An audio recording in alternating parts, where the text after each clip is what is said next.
entend mieux, mais il y a un écho. OK. Là, on vous entend mieux, mais il y a un écho dans celle-ci.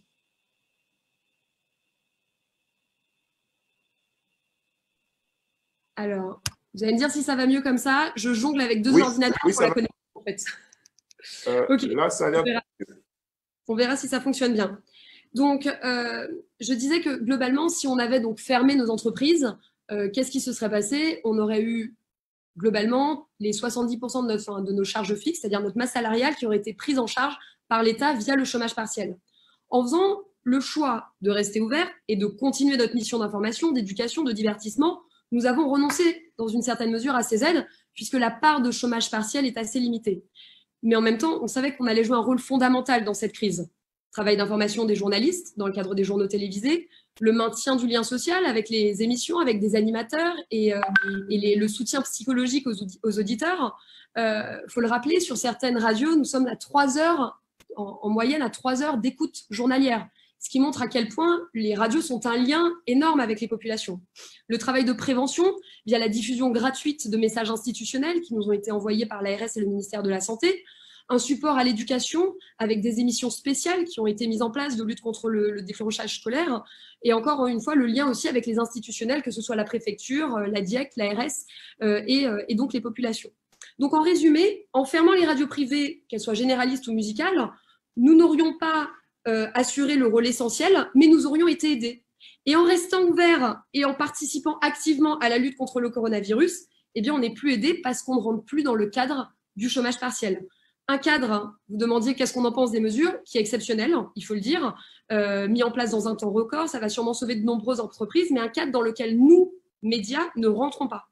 Il faut donc trouver un cadre spécifique et je vais en parler juste après avec les solutions que nous proposons. Maintenant, pourquoi la situation économique est-elle si dramatique? Globalement, il y a 2 points, c'est les recettes et les charges. Au niveau des recettes, 90% des recettes publicitaires de nos radios, 90% pardon, de nos recettes émanent des recettes publicitaires. Le 15 mars, ces recettes se sont effondrées. En avril, donc 15 jours après, pendant tout le mois d'avril, le chiffre d'affaires des radios a baissé entre 70 et 100% en fonction des territoires. Nous avons cru le 15 mai qu'il y aurait une situation clairement meilleure, mais en réalité, nous sommes plutôt à une tendance de moins 75 à moins 100% selon les territoires. Pourquoi? Parce que soit les entreprises sont en difficulté et n'ont plus les moyens de communiquer, soit pour nos annonceurs les plus solides et les plus réguliers, il se trouve qu'ils sont pleins, parce qu'avec les mesures de distanciation en fait, dans les magasins, les concessions automobiles ou autres, eh bien, les gens doivent tenir les flux sont contenus et donc les magasins sont remplis. Ils n'ont donc plus vraiment besoin de nous pour communiquer. Cette situation devrait se normaliser dans les mois à venir, mais ça prend du temps.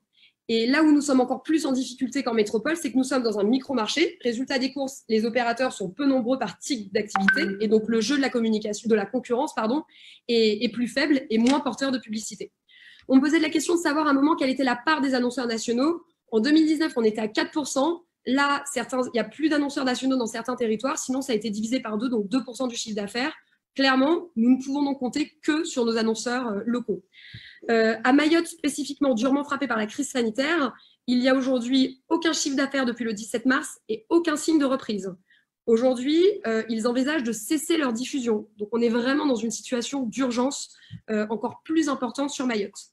Au niveau des charges, maintenant qu'on a fait les recettes, j'en ai bientôt fini, pour faire fonctionner une radio, il y a 70% il y a beaucoup de charges fixes, principalement des charges fixes à part l'ASPRE, la SACEM, etc. 70% ce sont les salaires. Et après le reste, la grosse partie, ce sont les frais de diffusion.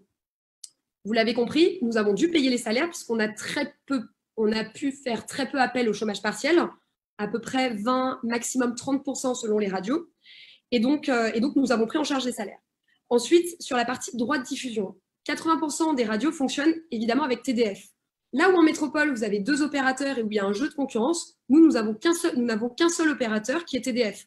Donc forcément, déjà, c'est compliqué, on l'a vu sur la Polynésie, d'avoir des pilotes, c'est très coûteux pour eux, mais du coup, nous avons des tarifs qui sont prohibitifs par rapport à l'étroitesse de nos marchés.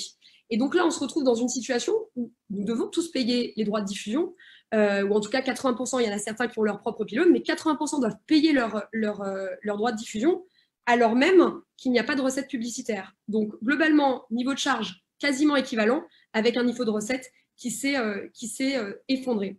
Il y a donc une crise économique dramatique liée à un déficit structurel assumé par tous les médias d'information locaux et une reprise donc pendant la crise, et une reprise qui est extrêmement difficile. Donc aujourd'hui, le risque, c'est clairement l'arrêt de diffusion de plusieurs opérateurs qui nous ont contactés pour ça, et donc forcément un risque sur la pluralité de l'information. Pour tout vous dire, il y a des gros groupes de notre syndicat qui ont pensé à des plans de fermeture. C'est pour vous dire à quel point la situation est dramatique.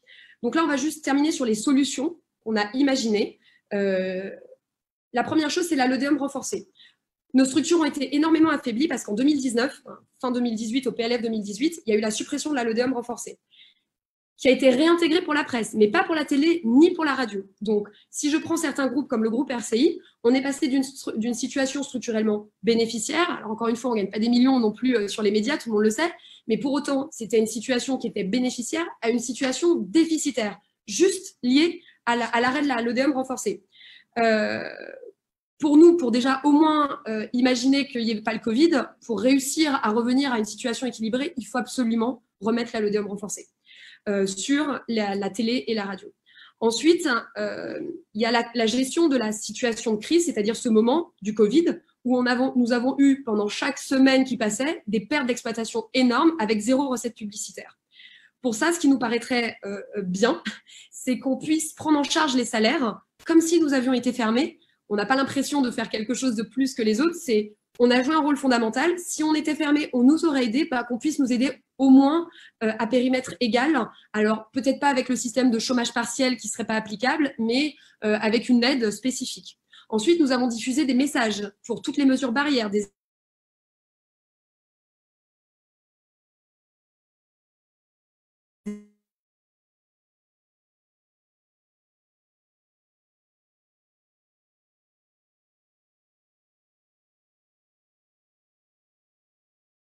contre le coronavirus. Ensuite, il y a des mesures plus long terme. Le crédit d'impôt, le crédit d'impôt qui pourrait être mis en place pour les entreprises, pour essayer de les inciter à faire appel à la publicité. Et puis, les campagnes publicitaires institutionnelles, c'est un sujet qu'on a déjà abordé par le passé. Aujourd'hui, on estime à peu près que seuls 40% des campagnes institutionnelles passent dans les DOM. Et c'est vrai que nous, privés, en bénéficions peu. Ça fait quand même sens vu nos audiences que nous puissions en bénéficier. À partir du moment où on fait une campagne contre je sais pas, les violences faites aux femmes, ça peut être intéressant quand même que les médias qui font quand même aussi de l'audience dans ces territoires puissent diffuser ces messages, et ça permet aussi de faire rentrer de la recette publicitaire. Et puis enfin, la prise en charge des frais de diffusion des médias privés. Voilà, donc je ne sais pas si vous mesurez, pour nous, c'est une chance d'avoir pu vous expliquer tout ça et vous exposer ces solutions. C'est important parce que dans nos territoires, on n'a pas accès à l'État, au gouvernement. Donc, on essaie, vous êtes notre meilleur relais. Et il faut que vous ayez en tête que nous, la situation est catastrophique. Donc, on vit avec ces angoisses, avec ces plans de restructuration qu'on essaye d'imaginer.